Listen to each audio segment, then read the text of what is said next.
A wild post-Friday news wrap-up appears. Whether or not it's effective probably depends on your type. Why a Monday news piece? Well, I had the fortune of turning 30 this weekend, and things kind of got out of hand a little earlier than expected.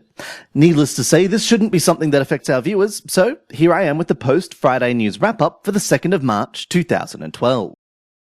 So, if you happen to have missed out on the Vocaloid phenomena, don't feel too weirded out, as it's not likely to have travelled most nerdy circles unless you have a local weeaboo or similar otaku friend to explain the majesty that is a synthesized pop star.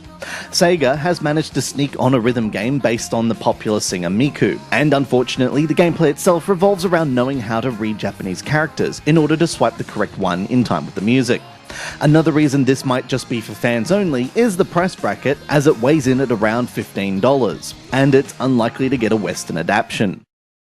Sticking to all things Japanese, Shin Megami Tensei, the classic role-playing game from Atlus, has made its way onto the App Store, and is available for a cool $13.99. You think that's a setback? Then you might be taken further aback by its somewhat chunky interface that's entirely in Japanese. It might take a truly hardcore fan to get the most out of this title, but for what it's worth, at least it looks legitimate and not like an unauthorized clone. I won't lie, I'm a little excited. 4X games seem to have an unholy power over me that makes me want to drop everything and learn every last detail about how the game works.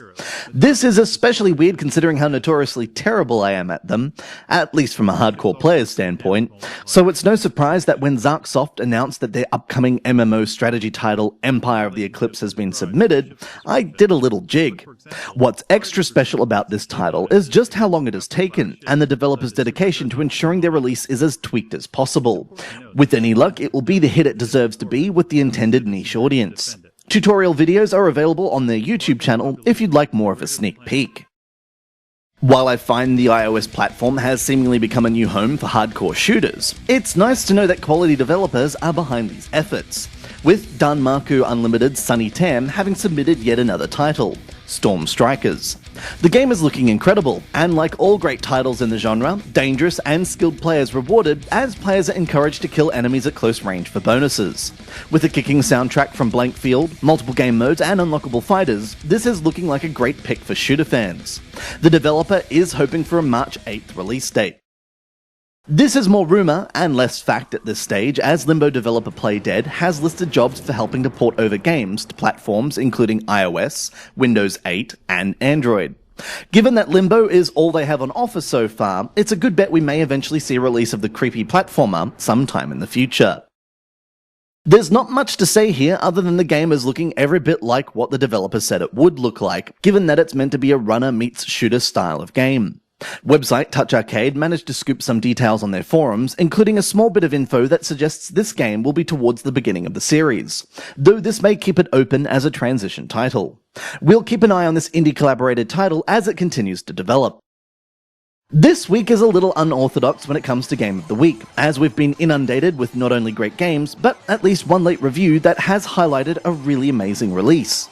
Though in keeping with the original spirit of things, force equals mass times acceleration is my personal pick of the week's newer releases. It's quite possible my other pick of the week, Fancy Pants, could have taken the top prize, but apparently there are some continuing bugs preventing it from being the solid release it could be. Lastly, those who missed out on Beat Hazard Ultra should do themselves a favour and check out this title.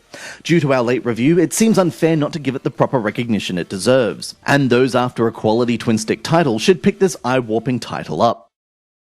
For those hankering for our top 3 picks of February, hold on to your shirts because I'll have something just for you ready this coming Wednesday. As mentioned earlier, I recently had my 30th birthday over the weekend, and I'm still suffering a bit of whiplash from the series of events. Needless to say, fun was had. If you happen to be feeling charitable, I'll leave my email down below for those who'd like to kick in a small gift via PayPal. This time around, I don't have to say have a great weekend, so I'll have more reviews up for you tomorrow.